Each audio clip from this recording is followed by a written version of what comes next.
مولا علی کے سامنے ایک شخص آ کے کہتا ہے کہ میرا بیٹا میری بات نہیں مانتا اور مجھے نئے زمانے کی باتیں بتاتا ہے اور کہتا ہے نئے زمانے کی روش یہ چل رہی ہے اور میری باتوں کو پرانے زمانے کی باتیں کہتا ہے۔ تو مولا علی ہنس پڑتے ہیں اور کہتے ہیں تمہارا بیٹا ٹھیک کہتا ہے۔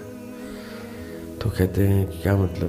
تو مولا علی کہتے ہیں اس کو نئے زمانے کی چیزیں بتاؤ اور اس سے نئے زمانے کی چیزیں سیکھو اور اس کے مطابق اس کی پرورش کرو۔ تو میں نے تو مولا علی کی گفتگو کو بڑا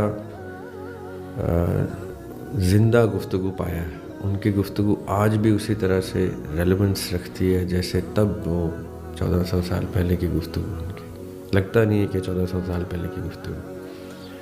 اور کیونکہ ان کے پاس ان کی جو تربیت تھی ڈائریکٹلی آقا علیہ السلام کے اپنے پرسنلی ان کے پاس ہوئی، ان سے وہ علم بھی لیتے رہے اور پرورش بھی ان کے زیر نگرانی رہی۔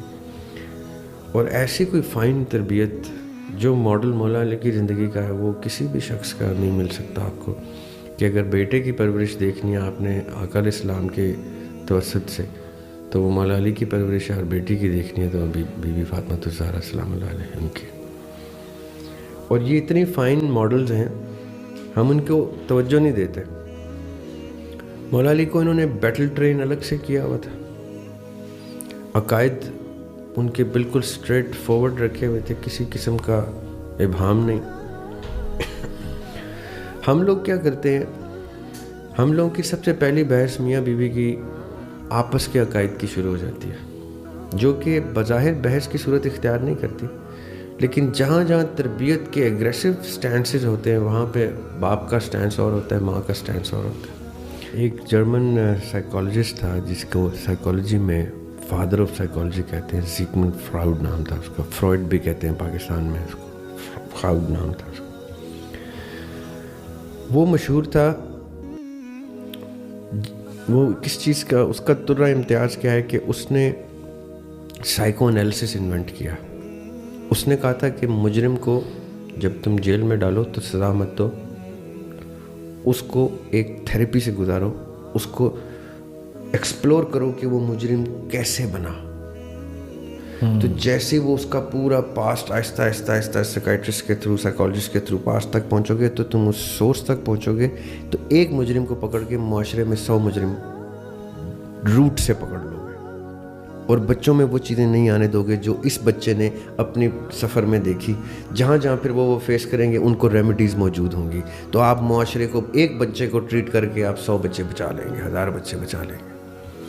میں اس کو مانتا ہوں، اس کی کئی چیزوں سے میرا اختلاف بھی ہے، وہ کبھی ہم جب فراؤڈ کو ڈیٹیل میں ڈسکس کریں گے تو ہم بہت خوبصورت علمی اختلاف بھی سامنے رکھیں گے۔ لیکن اس نے یہ بڑی خوبصورت بات کی کہ بچہ نافرمان ہو گیا یا بچے نے کہیں کسی ایسی سٹیج میں آ گیا جو ماں باپ اب اس کو سائیکالوجسٹ سائیکائٹرسٹ کے پاس لے کے جا رہے ہیں۔ ایک دو ایسے کیسز ہیں جو ہمارے پرسنل سیشنز میں بھی ہیں، میں ان کو ایک ہی بات کرتا ہوں، بیٹھے اس کے ساتھ بیٹا یا بیٹی، یہ باپ کی ذمہ داری ہے، یہ ماں کی نہیں ہے، کیونکہ باپ کو اللہ تعالیٰ نے جو ذہن دیا ہے وہ ڈیٹیچ ہونے والا ذہن دیا ہے، جس میں وہ اپنے بچے کو ایک کسی کا بچہ تصور کر کے بھی ٹریٹ کر سکتا ہے۔ ماں کے ساتھ ایک خاص اس کا اٹیچمنٹ ہے، وہ نہیں کر سکتی اس طرح سے، کر جائے تو سبحان اللہ، ایسی مائیں بھی میں نے دیکھی ہیں جو بڑے اسٹرانگ ہیڈڈ خواتین ہیں، وہ کر سکتی ہیں، یا سنگل مدرس کے لیے تو باپ بننا بھی انہی کی ذمہ داری ہے، وہ اگر سن رہی ہیں تو وہ ایسے ہی کریں کہ بچے کے ساتھ ٹائم سپینڈ کریں۔ دیکھیں میں اکثر دفتر سے جب تنگ آیا تھا نا نوکری کرتے ہوئے اور اپنے کام نبھا رہا تھا تو میں باس سے کہتا مجھے 1 ہفتے کی چھٹی دے، میرا دماغ خراب ہو گیا، تو 1 ہفتے کی چھٹی دیتا تھا مجھے، کیونکہ اس کو پتہ ہے 1 ہفتے کے بعد فل تھروٹل سے آگے بزنس سنبھالے گا۔ اسی طرح آپ چھٹی لیں دفتر سے، چاہے سال کی جو 25-26 چھٹیاں ہوتی ہیں ان میں سے 1 ہفتے کی چھٹی اپنے بچوں کے لیے لے لیں، خدا کی قسم فائدہ مند چیز بتا رہا ہوں۔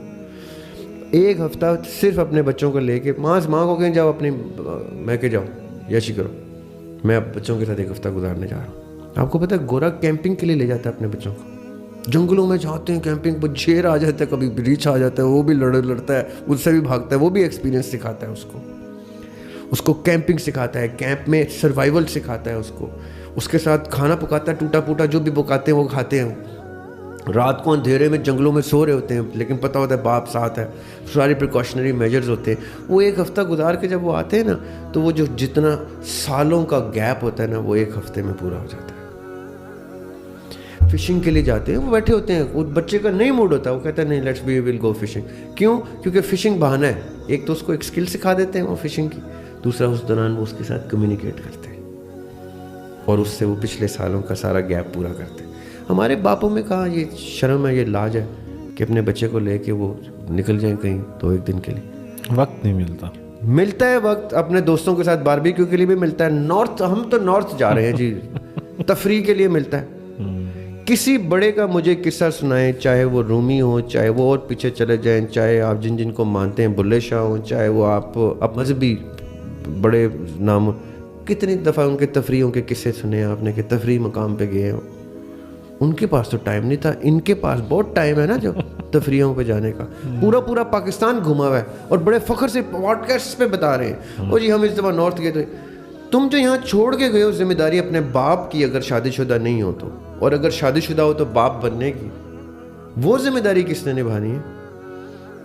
وہ پھر وہ بیڈ کمپنی نبھاتی ہے نا وہ ذمہ داری. وہ جو بیڈ کمپنی جس کو ہم نے ڈسکس کیا وہ اچھا کرتے ہیں پھر ان کے بچوں کے ساتھ, صحیح بیڈ کمپنی دیتے ہیں ان کو, کیونکہ باپ نارتھ گیا ہوا ہے گھومنے کے لیے دوستوں کے ساتھ, 50 60 سالہ کھانگڑ تفریح کے لیے گئے ہوئے ہوتے ہیں. ان کو یہ شرم نہیں ہوتی کہ وہ ان کے بچے وہاں پہ پیچھے یہی 1 دن 3 دن کے لیے 2 دن کے لیے نتیا گلی لے جاؤ یار, چھوڑو تم نارتھ کیا برداشت کرو گے اپنے بچے کو, یا تمہارا بچہ ہی برداشت نہیں. بچوں کو لے کے نکلے نا تو زیادہ اکنامیکل ہے, بیگم کو گھر بھیج دیں, ایک ٹکٹ اور معاف کرا رہا ہوں میں ان کا, ٹھیک ہے, بیگم کو کہ جاؤ میں کہ جاؤ, it is father's time with the son اور دا ڈاٹر.